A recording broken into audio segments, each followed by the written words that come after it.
Okay, so if you want to either deck mount an analog rain gauge or mount it to a wooden fence, what you want to do is make sure that you have at least a couple inches of, have it at least a couple inches above, so that way rain doesn't splash into it. I have it several inches above. I have it marked at like the 1.5-inch rain line here is what I decided to use. Also, if you were to have this completely level here, water could also run off into the rain gauge and then it would be really inaccurate.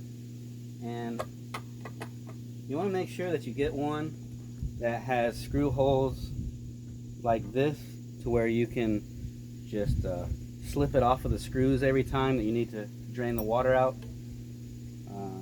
Accurite, I got this at Walmart and it has these screw holes. But I noticed at Lowe's they had a different model, same brand, Accurite, but it had like 2 of these screw holes, which means you would have to actually unscrew it every time you want to empty it, and that would be a real pain. So I would avoid that. You want to make sure you leave a little bit of room when you screw in your screws so that you can slip it on and off every time. You don't want to screw in the screws too tight. So it looks like this one from Walmart is a model 4320. The camera's a little blurry here, but yeah, it looks like 4320. That's what it looks like when you buy it.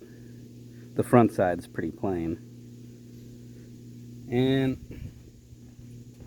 the screws that I got at Lowe's are, it says Flat Phillips Hillman brand, number 8 by 1 inch, and they fit perfectly.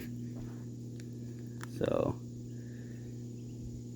that's what the screws look like. And you'll need a Phillips bit and a drill, preferably a drill. If you wanted to, you could just use like a Phillips head screwdriver, and you could just turn it by hand if you don't have a drill.